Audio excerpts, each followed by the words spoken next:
Some heartbreaks arrive loud. Others arrive so quietly they almost feel polite. For Nina, it came through a single picture glowing on her phone screen at 7:06 a.m. in Savannah. She had just poured cold sweet tea over ice, hoping to settle her nerves before another long shift at the diner, when her notifications buzzed. At first she thought it was an ad, some bridal magazine or boutique promotion, but it wasn't. It was a wedding photo. Under a canopy of string lights, beside moss-draped oak trees, stood her younger brother Camden grinning in a charcoal suit, and standing beside him, in a soft white lace dress, was a woman Nina barely knew, Malaya. The caption read, "We did it. Forever starts tonight." Nina blinked hard. Once, twice, her hand tightened on the glass until the ice rattled. Scrolling didn't make it easier. Another picture. A kiss under sparklers. A long table set for guests she had never heard of. A bridal party celebrating under the Georgia moon. No call. No message. No invitation. Not even a polite excuse. Her stomach dropped with a slow, sickening heaviness. For 15 years, she had carried Camden on her back. She was 23 when their mother died, signing papers she didn't want to sign, holding a shaking 14-year-old boy who thought the world had ended. From that moment, her life stopped being her own. She worked early shifts at Magnolia Diner, cleaned offices at night, took bookkeeping work on weekends. She paid for his school books, his robotics club fees, his dorm room setup when he got accepted into a local engineering program. She even bought him a 2-bedroom townhome in Pooler so he wouldn't worry about rent while he studied. Every bit of it came from her. Her time, her sweat, her sacrifices. And she never complained. Not once. Not in 15 years. Seeing those wedding pictures felt like watching a door slam in slow motion. She dialed his number. No answer. She tried again. Voicemail. On her 7th attempt, the call finally connected, but it wasn't Camden's voice, it was Malaya's. "Well," Malaya said, sounding bored and amused all at once. "I wondered how long it would take you." Nina swallowed hard. "Put Camden on. He's busy," the bride replied. Hey. "We're just getting back from the reception. It was beautiful. Shame you weren't there." "I wasn't invited, that's the point." Nina straightened. "What does that mean?" Malaya didn't hesitate. "My wife doesn't want you there. She thinks you're pathetic." The words hit like a crack across the chest. "Did Camden say that?" Nina asked, voice low. "He doesn't have to," Malaya answered. "He agrees." Nina heard movement in the background. Footsteps, a breath, a voice she knew better than her own. "Malaya, give me the phone." Camden said softly. "No," she snapped. "She needs to hear this. We're adults now. We don't need her controlling everything." Controlling. The accusation burned cold. Nina steadied herself. "I paid for the house you're living in. I paid for Camden's tuition. His food, his groceries, his bills. The $35,000 in his travel fund. You tell me where the control is in giving someone their whole life." Malaya let out a sharp laugh. "It's embarrassing how you use money to keep him attached. We'll be paying for everything ourselves." "Let me talk to my brother," Nina said again. At last Camden spoke. "Nina, we didn't want drama." "Drama," she echoed. "You make things heavy," he whispered. "Malaya's right. I need space. We need space. And you, hovering doesn't help." Hovering, it was almost funny if it didn't hurt so deeply. Malaya's voice cut through the line one more time, triumphant. "There, you heard him. Accept it and move on."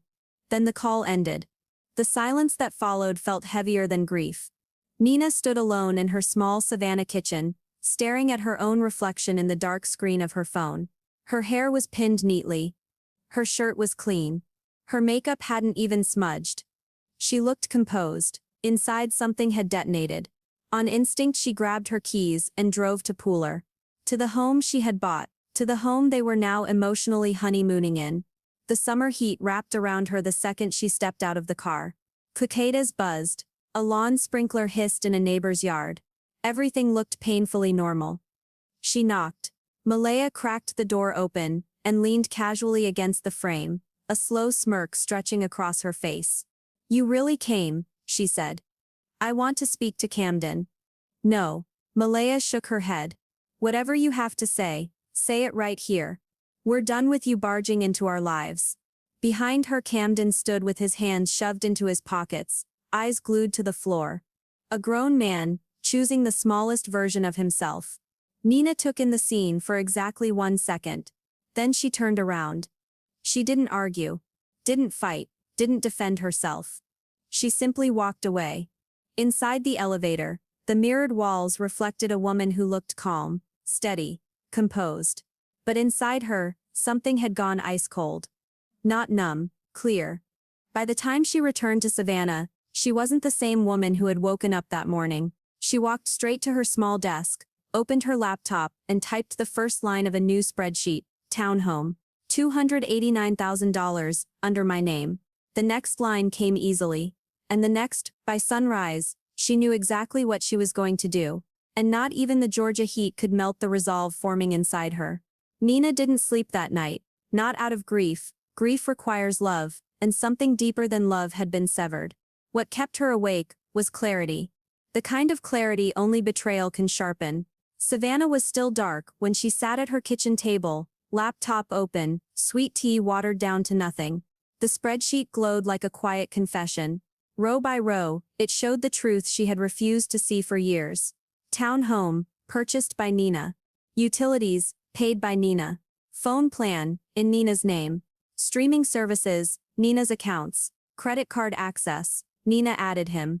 Travel fund, $35,000 saved by Nina. Honeymoon flights, booked under Nina. She stared at the list, realizing she had built not a safety net but a full-grown foundation that Camden had mistaken for his own strength. A knock of bitterness stirred in her chest, but only for a second. Then she felt nothing. Absolutely nothing. Just purpose. By sunrise, she picked up her phone and started making calls. The first call was to the airline. The representative came on the line with a cheerful tone, unaware she was about to cancel someone's entire honeymoon in under 2 minutes. "Ma'am, can I ask the reason for cancellation?" "Plans changed," Nina said calmly. She did not explain that the couple planned to use the trip she had paid for, even after cutting her out of their wedding. She did not explain that she'd found out from internet photos, not from her brother. The refund confirmation popped into her email, like a quiet stamp of justice. The second call was to the investment account she'd opened years ago. She typed in her password, answered security questions, and stared at the balance. $35,000. Every dollar came from extra diner shifts, late-night bookkeeping jobs, and years of giving up things she wanted so Camden wouldn't have to. She clicked withdraw all, without flinching. A warning about taxes and penalties popped up, but she clicked confirm. The transfer initiated. Next was the realtor, a sharp, straightforward man named Reed who handled property in Pooler. "Morning, Nina," he answered. "What can I do for you?" "I want to sell the townhome." There was a pause. "You're sure?" "Very." He didn't pry. That was why she liked him. "I can list it today, no staging needed." "The market's hot, you'll get offers fast." "List it," she said. And just like that, the home Malaya bragged about running went up for sale. By noon, Nina received the listing link on her phone. She forwarded it to no one. Not Camden, not Malaya. Let them find out the way she found out about the wedding, impersonal, unexpected, humiliating. Next, she logged into all the accounts tied to the town home, electricity, water, gas, internet, security system, and every streaming subscription she'd let them use. One by one, she removed her credit card and set the accounts to end immediately. If they wanted independence, they would learn what independence costs. She opened the phone plan next, and removed Camden from the family line. No message. No warning. The screen asked her to confirm removal. She pressed yes. Then finally she drafted a message. It wasn't long, it wasn't cruel, it wasn't emotional. She typed, "You wanted independence. You have it now, do not contact me again," and hit send. Then she blocked him.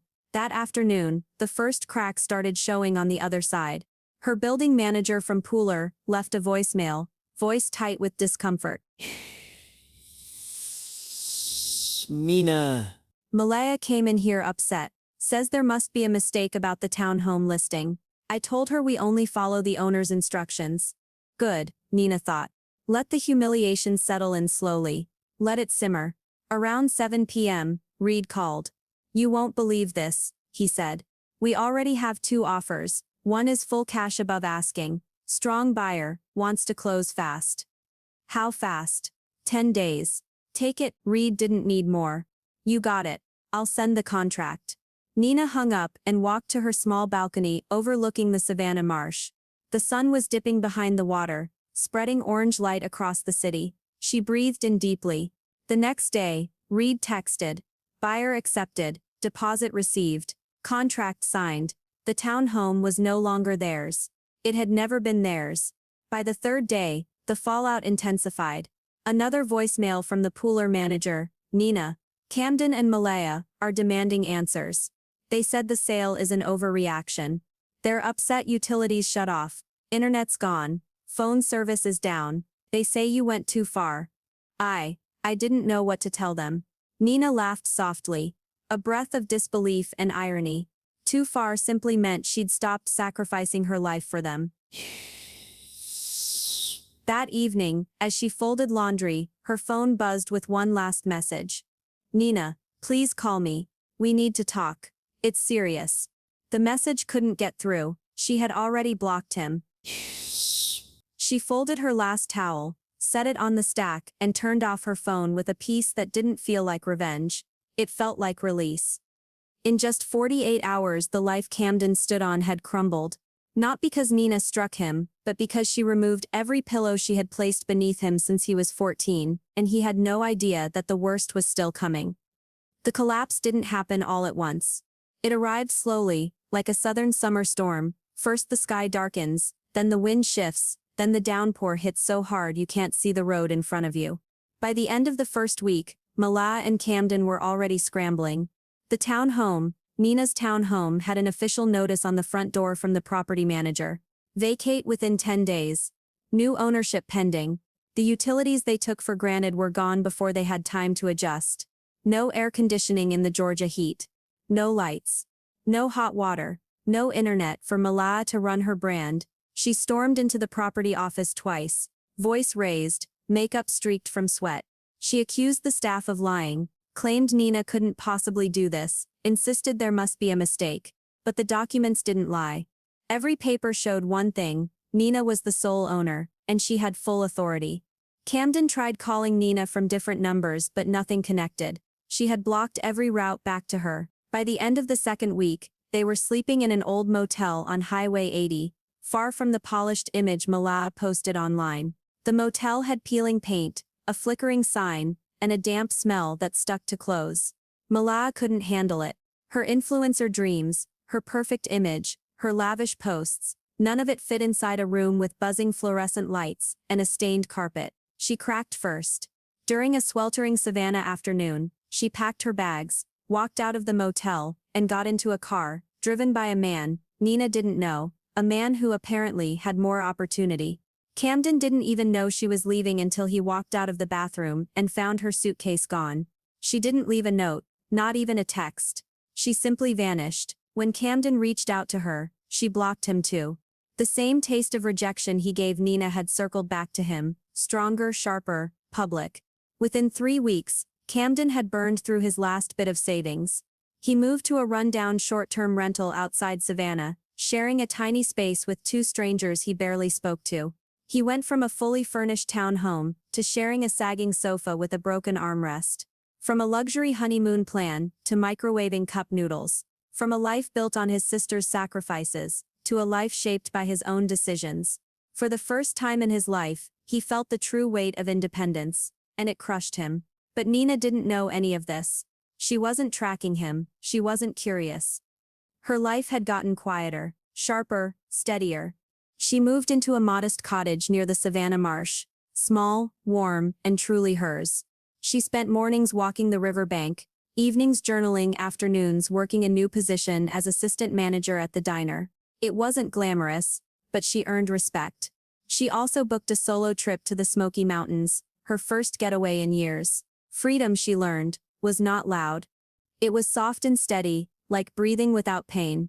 4 months passed. Then one afternoon, while Nina was returning from a grocery run, her phone rang with an unfamiliar number. She almost let it ring out, but something nudged her thumb to swipe. Nina. The voice on the other end was cracked, small, hollow. It was Camden. She didn't speak. She waited. "I don't know where else to call," he said. Everything fell apart. She stayed quiet, letting the silence sit between them like truth finally settling in place. Mail is gone, he continued, his voice trembling. She took half our savings. She said I was the reason her life went downhill. When the honeymoon got cancelled, she posted about it, blamed me for everything. Nina closed her eyes, leaning against her car, letting the warm Savannah breeze brush across her face. He kept talking. The town home, the utilities, everything shutting off. I didn't know how bad things were until it was too late. He inhaled sharply. I'm staying in a rundown place outside town. I can't keep up with rent. I don't have anywhere to go. Then came the quiet plea. Can I come stay with you, just until I get back on my feet? I'll do better. I promise. His voice sounded exactly like it had at 14, lost, frightened, expecting her to fix it, expecting her to step back into the role she'd carried for half her life. Nina lifted her eyes toward the Spanish moss swaying in the warm wind. The sky was clear, soft, peaceful, the kind of day she used to dream about when life felt too heavy. She took one steady breath. No, she said. The word wasn't angry, it wasn't loud, it wasn't bitter, it was final. You wanted independence, she added quietly. Live it. He made a small sound, part disbelief, part heartbreak. Nina, please. She didn't answer. She hung up, blocked the number, and placed her phone in her pocket without looking back. A line had been crossed months ago. A door had been closed, not with fury, with peace. Nina walked into her cottage, put away her groceries, and opened the window to let the warm Georgia breeze in. For the first time in her life, the air felt light, and everything she carried, finally wasn't hers anymore.